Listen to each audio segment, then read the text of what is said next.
Welcome to the table. I'm JM, and with me, as always for this season, is Jonathan, Kyle, Thomas, and Susie. We are talking about change, and Susie, you're kind of co-hosting this episode. Yeah. What change are we talking about today? Yes, the concept today is this. As a parent, we often have fear over the content our kids are exposed to. And our natural instinct is to control that content and protect our kids from it, which is natural and good, and that's what we should be doing as parents. But the reality is that we are exposed to the brokenness in our world more than ever before. That change has occurred. There's no going back from it. And so instead of digging our heels into it, we need to lean in and find ways to just be more effective as parents. I wanted to start by sharing a few examples from my own life, and I would love for you guys to chime in if this strikes a chord in you. And I think this will help to shape this concept for our audience as well. So I have a very short life of 40 years. I've experienced some things in my time on this planet. And the first thing I want to reference in the change that has happened is pornography. 25 years ago, in the mid-90s, I was a teenager. And to come across pornography, it was a pretty difficult thing to do. You had to know someone who was 18 years or older. I believe it was 18 was the age. And that person had to be willing to go into a store where there's tons of other people around and purchase a magazine. And they had like a cover on them, so you couldn't see exactly what it was, but it was obvious. Everyone can probably picture what those look like. That person would have to purchase a magazine and then get it back to you into your hands.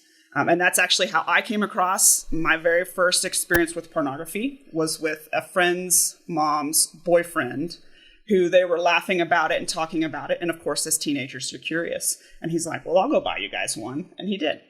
Now today, your 8-year-old can be online and stumble across pornography. Yeah, right. So that has changed drastically, right? Yeah.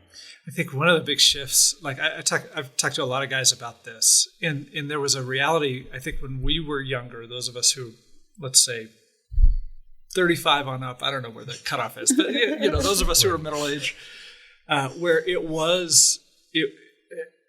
I know a lot of guys who like had this discovery of pornography with other people. And there's this huge shift now that so many kids are having a discovery of pornography when they're just by themselves on their device. And it's just different. And I'm not totally sure exactly all the psychological implications of that. But when I saw pornography for the first time, I was with a friend. Our kids these days are seeing it all by themselves in isolation. And that is a dramatically different experience, I think. And we know isolation is a very often used tool of the enemy. Well, and there's an example of pornography. I think even our definitions around pornography have softened and changed. Like there's things on television now, like you'd be watching the Super Bowl that kids can watch that would have been considered pornography 30 years ago. And now that's just, whatever. And so there even that of just... you don't have to go looking for it. Like you find it everywhere. Yeah, it's no longer a matter of if, it's a matter of when. Right. Exactly. And to your point of control, I mean, just one of the things that's shifting is I've come to believe there is no way to control.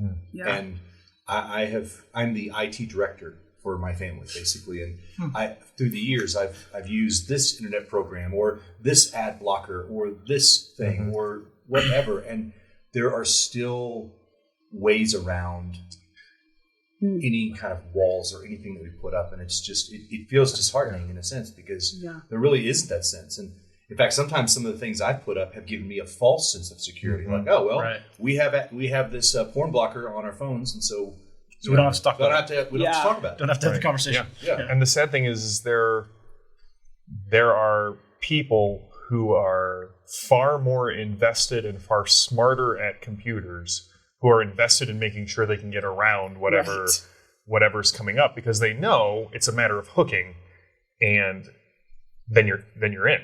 And as you said, I worry because my son's 8 years old and he has seen things that have approached that line just on the ads that have come up on the websites that we have deemed safe for him. This is a really scary change. It's scary. It's scary to think that there's no going back. Like this has happened, and Going back. Yeah. So another fun topic. Let's talk about depression, anxiety, suicide. Again, 25 years ago in the 90s, I was a teenager. I don't recall those words being used often. We have those words as handles to carry this conversation now, but back then we didn't talk about depression. We didn't. I don't know if I even knew the word anxiety. I was unaware of anyone that I knew that died by suicide.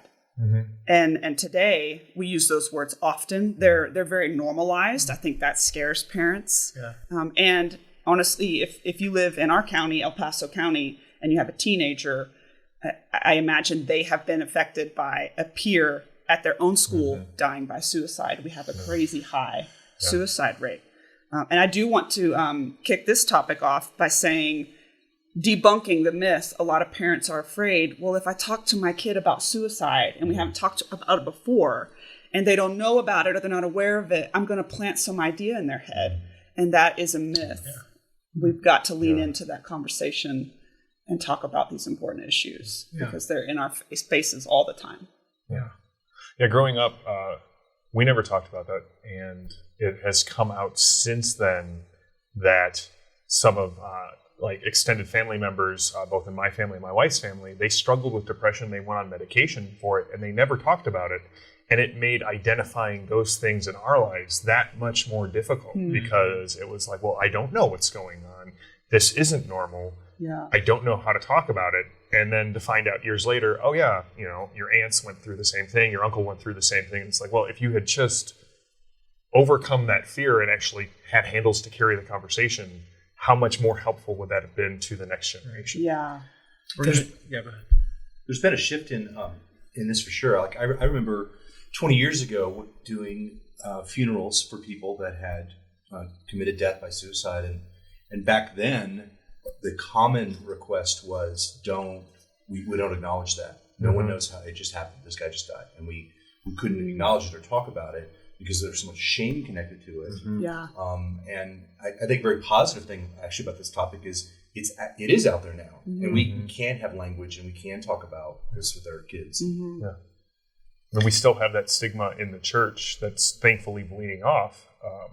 But the idea that, we can't talk about it because it's somehow a mortal sin or something like that. And it's like, no, like the grace of God covers everything. Or mental health just in general. Yeah, exactly. Is now being more recognized as this is actually a real thing we can talk about. I think the cost of not talking about it with kids in particular is that they believe the lie. There is something broken and wrong with me that can't be fixed. And so when that takes root and takes hold, what that can kind of lead to and drive to. And so even just there's a piece of normalizing it that is scary to normalize depression and suicide, but that also keeps the lie from taking root in our kids that there is something broken and wrong that they can't, And so fights against that isolation that they would feel if they're not talking about it with anybody. Okay, and then another topic would be racism. Growing up as a teenager, unless I experienced it, witnessed it myself, how would I know that there are acts of prejudice going on? Like if I sat down and watched the 5 o'clock news, if it was reported in a newspaper, if you had friends who are people of color who were sharing an experience with you, you wouldn't be aware of it.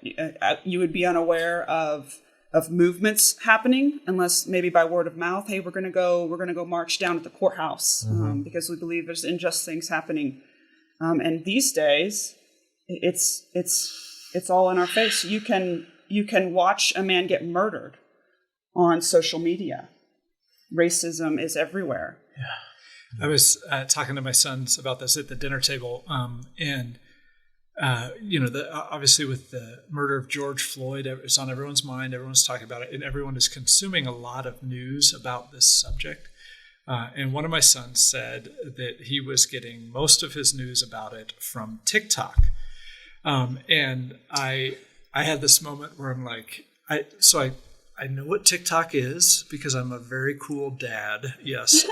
But my impression of, that's not a question. Oh, okay. It was a statement. Okay. My impression of TikTok is that it was largely videos of people dancing. I maybe foolishly, I don't have a TikTok account, but I thought that's all TikTok was.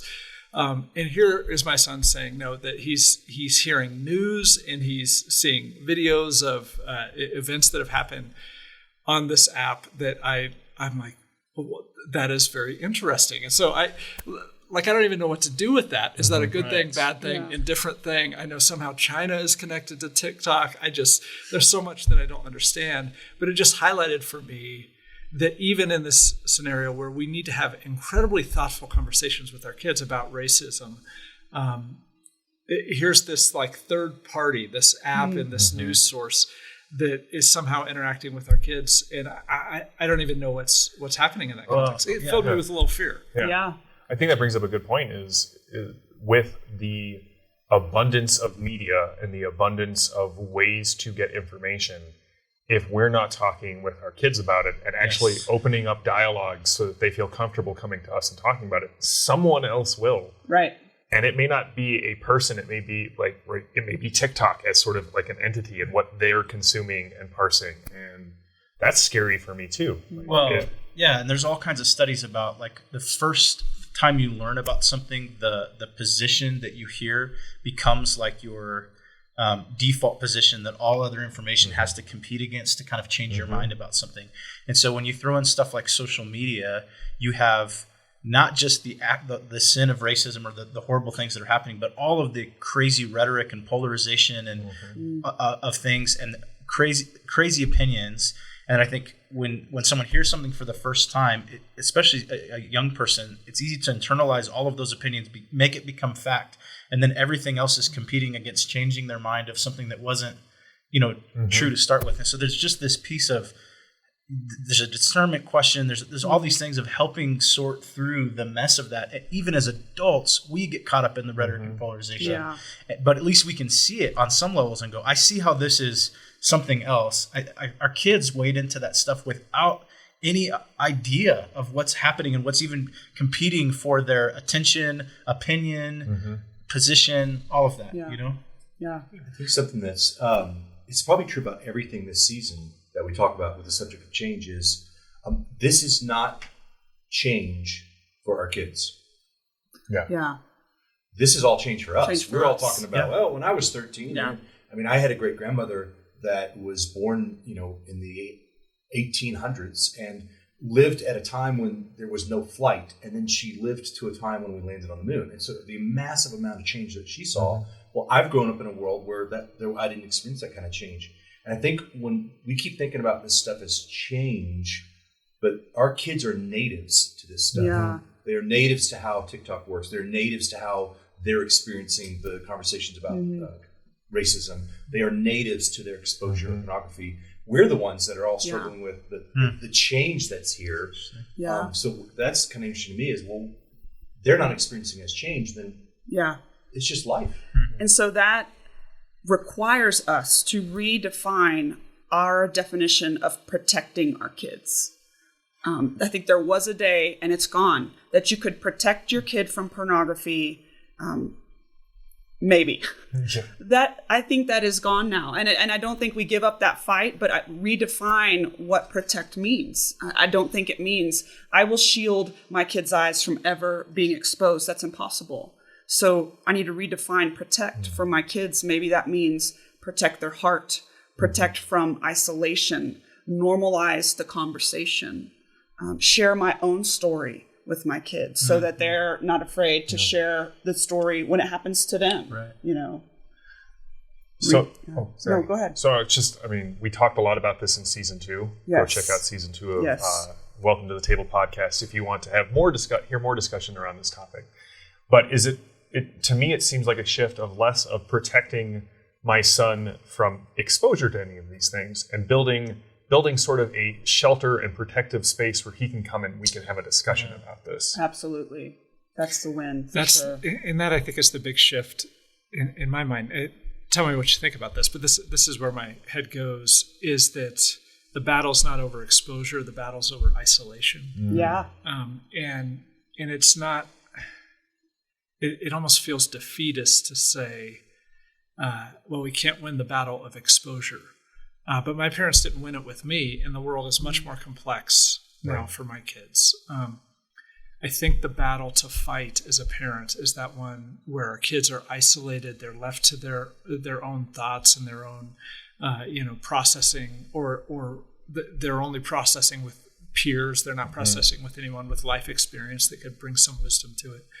And so trying to win the battle of not having isolated kids who don't know where to go or how to shape their thoughts around this stuff is very different than trying to win the battle of exposure in my mind.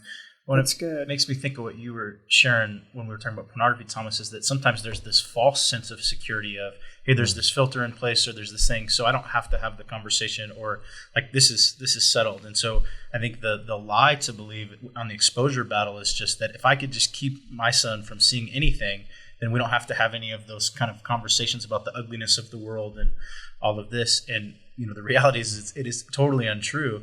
The better thing is to get fluent at having those conversations and to practice them and to have lots of them. And it doesn't have to be this, I remember having maybe a conversation with my dad when I was a teen, and it was everything had to be loaded into this one moment, but it is that, continual conversations and just making it so normal to talk about this sort of stuff, creating that sort of space and safety that my son can trust me, that that it's not judgment, that it's not whatever, but that he'll be received with someone who.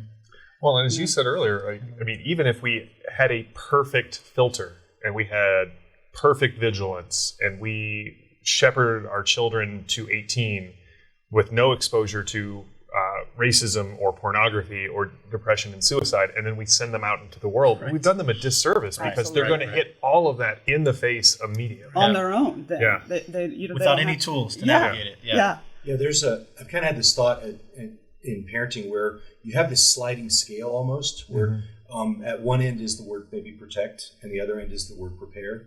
And of course, your 3-year-old, you should protect them. There is some value in the things that we do that protect. And so, a parent that says, "I want to protect my kid," that's not a bad desire. No. That's a natural parenting thought.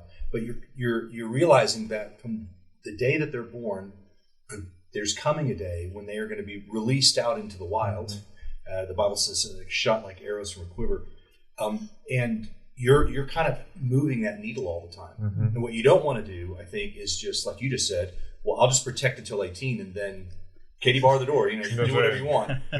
Instead, it's a gradual giving them opportunities to exercise things. Because I'd rather, one of my friends gave me this great piece of advice. He said, if my son is going to make big mistakes, I'd rather him make them at home while we're kind of having conversations about it and able to learn from it, than wait and have him make them all when he's out on the own and he doesn't know what to do. Right. That's good. And what is at the heart of all of this and the entire parenting podcast season is we say over and over, as a parent, we are fighting for our kids' hearts, not their behavior. And I think our natural default is to get them to behave a certain way. Gosh, we do that in the church as Christians too. We think that's what Christianity is all about, when really God is like, no, this is a heart thing. I'm fighting for your heart. I'm not fighting for your behavior. And as parents, that helps us to embrace something like you just said, kind of this scale of, it starts with protecting, but then I have to be more open-handed as they get older and begin to prepare them, because I'm not fighting for them to act perfectly. I'm fighting for their heart. And to kind of redefine that win as a parent as well. If I have created a relationship where my kid can come and talk to me about the behavior, then you are setting them up for success. So do you have any scriptures that we could kind of anchor this discussion to? I would love to wrap up with a scripture. I think this is a beautiful verse. It's Malachi 4:6. He will turn the hearts of the parents to their children and the hearts of children to their parents. And I think that's so beautiful, because it doesn't say, he will tell the parents how to perfectly articulate the obedience that they require, and the children will obey. It's all heart. And that's the win as a parent. You are winning as a parent if you are fighting for your kid's heart. Set the behavior aside I love that. And what's so interesting is Malachi was written to the Israelites that had returned to their land after the Babylonian captivity. So they were in their own land, but they were under Persian rule. Times were tough.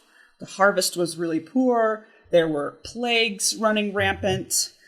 Foreign cultures had made deep inroads into the values and the practices of God's people here. And so they had this mentality of like, oh my gosh, like times are really tough. We're like oppressed. And so I think our tendency is to kind of bring everything in, bring it in and control it when we're feeling things coming at us from the outside. I think that's true of parents as well.